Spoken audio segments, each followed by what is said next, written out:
दोस्तों computer keyboards की F1 से लेकर के F12 तक जो सारी की सारी फंक्शन की होती है वो सारी की सारी फंक्शन की हम लोग नॉर्मली इस्तेमाल नहीं करते हैं सिवाय F5 की। F5 बेसिकली किस तरीके से इस्तेमाल होता है, रिफ्रेश करने के लिए। जो विंडोज यूजर है उसको पता है कि F5 किस काम के लिए इस्तेमाल होता है, F5 प्रेस करेंगे तो रिफ्रेश होगा, ये आप सब लोगों को पता है। लेकिन सारे के सारे और भी जो की है F10, F12, F11 इसका काम एक बेसिकली किया है। तो F1 से लेकर के F12 तक सारे के सारे की का काम किया है, अलग अलग सॉफ्टवेयर के अंदर किस तरीके से ये सारी की सारी की रिएक्ट करती है वो बताएंगे। एंड इसका कॉम्बिनेशन जो है कंट्रोल शिफ्ट एंड ऑल्ट के साथ किया क्या कॉम्बिनेशन है वो भी बेसिकली बताएंगे। तो सबसे पहली जो की है F1 है उसके बारे में हम लोग बात कर लेते हैं। F1 का काम होता है हेल्प करना। किसी भी आप सॉफ्टवेयर के अंदर रहिए उसके अंदर आप सिंपली F1 अगर आप प्रेस करेंगे तो हेल्प हो जाएगा। जैसे कि यहाँ पे मैं F1 प्रेस करूँगा तो मेरा विंडो जो गूगल क्रोम ओपन है, गूगल क्रोम ब्राउजर के अंदर अगर मैं F1 प्रेस करूँगा तो गूगल क्रोम का जो हेल्प सेक्शन है वो ओपन हो जाएगा।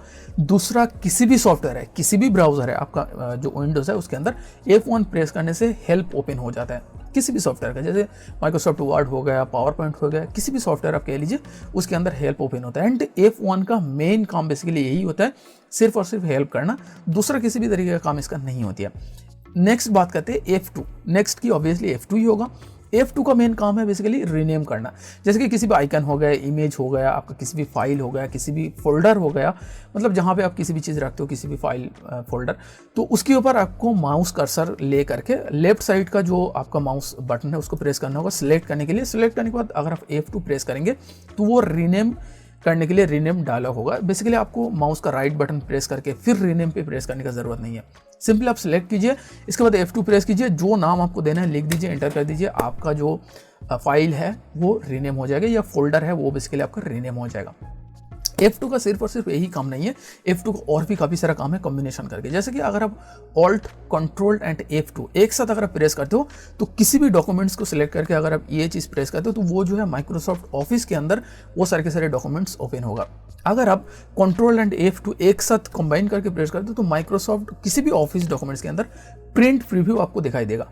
किसी भी माइक्रोसॉफ्ट ऑफिस के अंदर, चाहे आप पावर पॉइंट, एक्सेल, किसी भी चीज़ों के अंदर कंट्रोल F2 प्रेस करने से प्रिंट प्रीव्यू आपका ओपन हो जाएगा। अगर आप वहीं पे ऑल्ट F2 प्रेस करते हो तो माइक्रोसॉफ्ट एक्सेल के अंदर इसका एक बेसिक काम है, स्पेसिफिक काम है, वो है सेव एज। जो डायलॉग होता है वो डायरेक्टली सेव एज जो बटन है उसका काम है ऑल्ट एंड F2 प्रेस करने से। मतलब जो माइक्रोसॉफ्ट एक्सेल होता है उसका लेफ्ट हैंड में जाने के बाद वहाँ पे क्लिक करके फिर सेव एज पे आपको आना पड़ता है। वो काम आप simply alt and F2 press करके भी कर सकते हो। नेक्स्ट जो काम है शिफ्ट एंड F2 प्रेस करने से होता है। किसी भी माइक्रोसॉफ्ट एक्सेल के अंदर कमेंट्स बॉक्स ऐड करने के लिए ये होता है शॉर्टकट। तो ये सारे के सारे जो शॉर्टकट्स हैं ये आपका वर्क फ्लो को बढ़ा देते हैं, मतलब आप स्पीडली काम कर सकते हो। आपको इंडिविजुअली माउस क्लिक करके करने का ज़रूरत नहीं है, आपका ब्रेन पे भी प्रेशर कम आएगा। नेक्स्ट जो बटन है वो है F3 का मेन काम है सर्च करना। जैसे कि किसी भी आप ब्राउज़र कह लीजिए, विंडोज़ एक्सप्लोरर हो गया या आपका नॉर्मली गूगल क्रोम हो गया, मोजिला फायरफॉक्स हो गया, उसके अंदर अगर आप F3 प्रेस कर देंगे तो बेसिकली क्या होगा, आपका सर्च डायलॉग बॉक्स ओपन होगा।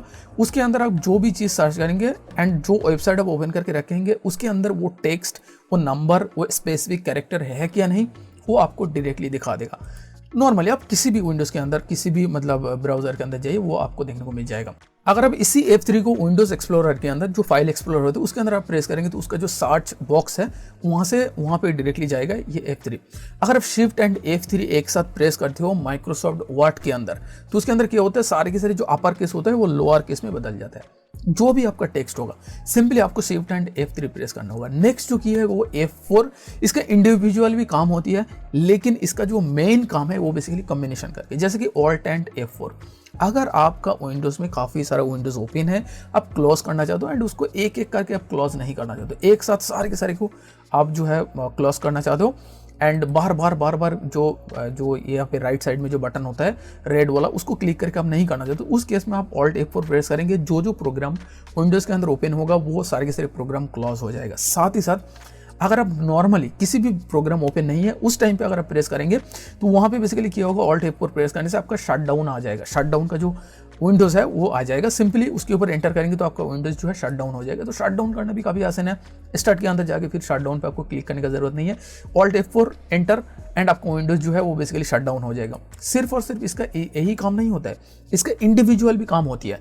साथ ही साथ और भी एक कॉम्बिनेशन है, जैसे कि कंट्रोल एंड F4 अगर आप एक साथ प्रेस करेंगे जो एक्टिवेट विंडोज़ है, मतलब जिसको आप मिनिमाइज करके नहीं रखे हो, जो विंडोज़ ओपन है वो सारे के सारे विंडोज़ क्लोज हो जाएगा सिर्फ और सिर्फ कंट्रोल एंड F4 प्रेस करने से। इसका इंडिविजुअल काम भी होता है, जैसे कि पहले भी आपको बता रहा था। इंडिविजुअल काम क्या होता है, इंटरनेट एक्सप्लोरर जो विंडोज़ का बाय डिफॉल्ट इंटरनेट एक्सप्लोरर होता है, विंडोज 7 के अंदर वगैरह में आते थे, विंडोज 10 में तो वो अलग अलग से आ चुका है, वो एज आ चुका है, उसका बात छोड़ दीजिए। जो इंटरनेट एक्सप्लोरर है एंड विंडोज़ एक्सप्लोरर जो आपका फाइल एक्सप्लोरर है, उसके अंदर अगर आप F4 प्रेस करेंगे तो उसका एड्रेस बार में जाएगा, जहाँ पे जैसे कि youtube.com में प्रेस कर दो ना, एड्रेस बार होता है, उस तरीके एड्रेस बार में वो बेसिकली जाएगा। अगर आप वही काम अगर माइक्रोसॉफ्ट वर्ड के अंदर करते हो, F4 प्रेस करते हो, माइक्रोसॉफ्ट वर्ड के अंदर अलग से काम करते हैं, किसी भी एक्शन को रिपीट करते हैं। आपने किसी भी एक्शन लिया विंडोज माइक्रोसॉफ्ट ऑफिस वर्ड के अंदर, वो एक्शन जो है वो रिपीट करता आ जाएगा। नेक्स्ट जो है F5 का काम आपको पता है, लेकिन F5 का और भी काम है। इसका मेन जो काम है रिफ्रेश करना, ये आप सबको पता है। कहीं पे भी आप प्रेस कर दीजिए रिफ्रेश हो जाएगा। जैसे कि मैंने एक ब्राउज़र ओपन किया गूगल क्रोम, इसके अंदर किसी भी वेबसाइट को मैंने ओपन किया, वेबसाइट ठीक से लोड नहीं हुआ, एंड जब ठीक से लोड नहीं होगा तो रिफ्रेश करना पड़ेगा। तो रिफ्रेश करने के लिए फिर मेरा को मतलब उसके अंदर जाना पड़ेगा, वो जो एड्रेस बार है उसके अंदर जाके एंटर करना पड़ेगा, या तो कर्सर को लेके जाने के बाद रिफ्रेश बटन पे, रीलोड बटन पे जो है आपको क्लिक करना पड़ेगा। लेकिन F5 प्रेस करेंगे तो रिफ्रेश हो जाएगा। मतलब ये बेसिकली इसका रिफ्रेश का ही काम होता है, ये फंक्शन की का। साथ ही साथ अगर आप माइक्रोसॉफ्ट पावर पॉइंट के अंदर F5 प्रेस करेंगे तो उसके अंदर प्रीव्यू होता है, ये सबको ही पता होता है, यही इसका मेन काम है। नेक्स्ट है F6, ऑब्वियसली आप सबको पता है। F6 के अंदर जो मेन काम है बेसिकली, किसी भी आप ब्राउज़र होता है, जैसे कि गूगल क्रोम, मोजिला फायरफॉक्स, जो मॉडर्न ब्राउज़र होता है, उसके अंदर अगर आप F6 प्रेस कर देंगे तो आपका एड्रेस बार में डायरेक्टली आपका कर्सर जाएगा। मतलब कर्सर तो रहेगा लेकिन वहाँ पे वो सिलेक्ट हो जाएगा। वहाँ पे जैसे कि एड्रेस बार में कुछ आप ऑलरेडी लिखा हुआ है, तो F6 प्रेस करेंगे, youtube.com लिखेंगे तो बेसिकली यूट्यूब आपका ओपन हो जाएगा। सिंपल बात, ये मतलब एड्रेस बार में डायरेक्टली जाएगा। वहाँ पे और भी कुछ लिखेंगे तो बेसिकली गूगल सर्च में जाएगा। तो ये जो है काफ़ी काम का चीज़ है। अगर आप ब्राउजिंग करते हो किसी भी चीज़, ये काफ़ी अच्छा काम का है। कंट्रोल एंड F6 अगर आप एक साथ प्रेस करते हो, ये है नेक्स्ट कॉम्बिनेशन। वर्ड डॉक्यूमेंट्स के अंदर क्या होता है, बेसिकली सारे के सारे जो आपका वर्ड डॉक्यूमेंट्स ओपन होता है ना, 2 3 4, वो सारे के सारे वर्ड डॉक्यूमेंट्स के अंदर स्विच करते हैं। जैसे कि विंडोज़ के अंदर ऑल्ट एंड टैब आप एक साथ प्रेस करते हो। ऑल्ट एंड टैब एक साथ प्रेस करने से क्या होता है, एक विंडोज से दूसरा विंडोज़ में शिफ्ट होता है बिना किसी माउस क्लिक के।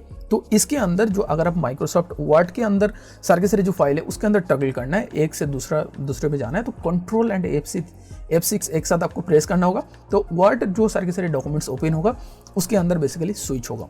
नेक्स्ट जो फंक्शन की है F6, ऑब्वियसली F7, F6 के बाद F7 ही होगा। F7 के अंदर क्या होता है, बेसिकली ये माइक्रोसॉफ्ट ऑफिस के अंदर जो सारे के सारे ग्रामर एंड डायलॉग बॉक्स है वो ओपन करते हैं। किसी भी वर्ड, एक्सेल, आप किसी भी फाइल में हो, उसके अंदर अगर आप F7 प्रेस कर दिया तो grammar and spelling dialog box जो होता है वो ओपन हो जाएगा। शिफ्ट एंड F7 एक साथ अगर आप प्रेस करते हो तो माइक्रोसॉफ्ट ऑफिस डॉक्यूमेंट्स या किसी भी ऑफिस फाइल के अंदर वो रिसर्च विंडोज़ को जो है ओपन कर लेते हैं। और भी काफ़ी सारा काम होता है, वो कॉम्प्लिकेटेड है, उसको बात करने का ज़रूरत नहीं है। नेक्स्ट जो काम है बेसिकली F8 का बेसिकली काम क्या होता है, F8 अगर आप F8 को विंडोज़ बूट प्रोसेसिंग के टाइम F8 को अगर आप प्रेस करके रखेंगे तो आपका विंडोज़ जो है वो सेफ मोड में ओपन होगा।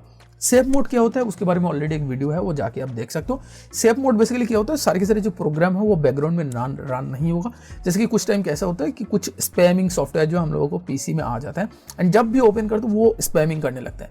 उस केस में आप क्या कर सकते हो, आपका विंडोज़ जब ओपन करेंगे, जब बूट अप होगा, सिंपली F8 को प्रेस करके होल्ड करके रखिए। जब बूट अप होगा उस टाइम पे तो आपका विंडोज़ जो है बेसिकली सेफ मोड में ओपन हो जाएगा। इसका और भी एक काम है मैक ओएस के अंदर। मैक ओएस के अंदर अगर F8 प्रेस करते हो तो बेसिकली जो आपका वर्क स्पेस होता है उसका स्क्रीनशॉट लेते हैं या थंबनेल इमेज लेते हैं, ये भी आप कह सकते हो। F9 नेक्स्ट जो काम है, ये F9 के बारे में बात कर लेते हैं। F9 बेसिकली जो एडवांस लोग है उसके लिए है, मतलब जो मेल वगैरह करते हैं ना, काफ़ी सारा मेल मार्च का इस्तेमाल करते हैं, वो F9 उसके लिए सबसे अच्छी साबित होती है F9 की। तो F9 का काम क्या होता है, माइक्रोसॉफ्ट आउटलुक या दूसरा किसी भी मेलिंग सॉफ्टवेयर के अंदर अगर आप F9 प्रेस करते हो तो उसके अंदर ईमेल जो है सेंड करते हैं। ये तो क्या बेसिकली इसका इंडिविजुअल काम। इसका और भी एक काम होती है, जैसे कि alt control F9 and alt F9 दोनों के किसी भी एक को अगर आप प्रेस कर रहे हो तो उसके अंदर क्या होता है, बेसिकली जो माइक्रोसॉफ्ट वर्ड के अंदर मेल मार्च डॉक्यूमेंट्स जो है तैयार हो जाता है। ये एडवांस चीज़ है, जो लोग पता है उनको तो पता ही है ऑब्वियसली। इसका और भी एक काम होती है, उसके बारे में बात नहीं करेंगे क्योंकि वो प्रोग्रामर के लिए है। छोड़िए फिर भी बता देते। F9 का जो काम होता है बेसिकली वो कोड को एक्सिक्यूट करने के लिए एंड साथ ही साथ कॉम्बिनेशन करने के लिए कंट्रोल एंड ऑल्ट की का प्रेस करके वो सारी की सारी चीज़ करते हैं। उसके बारे में मेरे को उतना ज़्यादा पता नहीं है, कोडिंग तो मेरे को पता है लेकिन मतलब उतना अच्छा खासा तरीके से ये शॉर्टकट के बारे में पता नहीं है। नेक्स्ट जो की है ऑब्वियसली F9 के बाद F10 ही होगा। F10 का जो मेन काम है बेसिकली शिफ्ट एंड F10 एक साथ प्रेस करने से आपका माउस का जो राइट बटन वो उसका काम करते हैं, मतलब मेनू बार का काम करते हैं। जैसे कि आप रिफ्रेश करते हो ना, राइट प्लेस करते हो, जो मेनू आते हैं ना वो मेनू आएगा बेसिकली। सिंपली आप शिफ्ट एंड F10 प्रेस करेंगे तो ये मतलब काम का चीज़ नहीं है। F10 ज़्यादातर केस में काम पे नहीं है एंड काम पे हम लोग लेते भी नहीं है, और भी काम है लेकिन वो मतलब उतना यूजफुल काम बेसिकली नहीं है, उसके बारे में छोड़ देते हैं। जो मेन काम सर के सर था उसको बता दिया। नेक्स्ट जो की है F10 के बाद F11 है।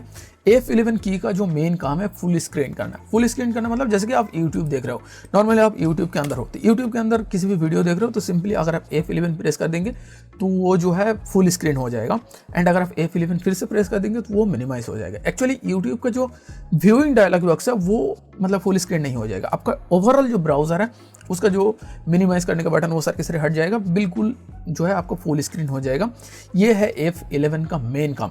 साथ ही साथ माइक्रोसॉफ्ट एक्सेल के अंदर भी इसका काम है, जैसे कि शिफ्ट एंड F11 अगर आप प्रेस करेंगे तो न्यू शीट जो है इसके अंदर ऐड हो जाएगा। कंट्रोल F11 अगर आप प्रेस करेंगे तो न्यू मैक्रो जो है वो आपका ऐड हो जाएगा। मैक्रो क्या होता है आपको पता है? कुछ मतलब प्रोग्रामिंग सा चीज़ होता है, उसके अंदर काफ़ी एडवांस चीज़ आप कर सकते हो एक्सेल के अंदर, तो मैक्रो ही होता है। नेक्स्ट एंड लास्ट जो की है वो है F12 एंड इसका काम भी बढ़िया होगा क्योंकि ये लास्ट की है, ऑब्वियसली इसका काम बढ़िया होगा, क्यों नहीं होगा। ये जो की है ये बेसिकली इसका काम क्या होती है, ये आप किसी भी माइक्रोसॉफ्ट ऑफिस के अंदर अगर आप इसको प्रेस करेंगे तो सेव एज को ये रिप्रेजेंट करते हैं।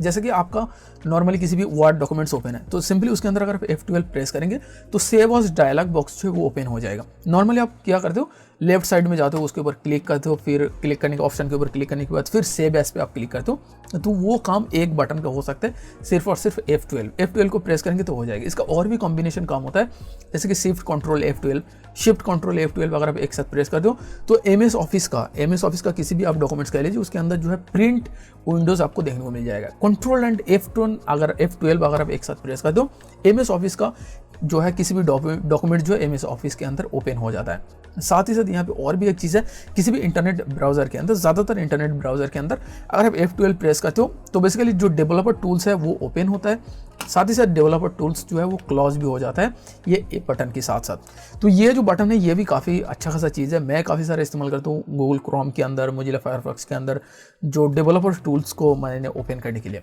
तो आई होप ये वीडियो जो आपके लिए थोड़ा सा भी इन्फॉर्मेटिव रहा, आपको लगा ये वीडियो अच्छा है तो आपको जो फ्रेंड्स उसके इस वीडियो को पहले शेयर कर दीजिएगा ताकि उसको भी थोड़ा बहुत मदद मिल जाए, उसका वर्क फ्लो में जो है मतलब स्पीड आ जाए। Thank you so much for watching this video, keep sharing, keep watching, keep liking and keep subscribing Digital Pandit.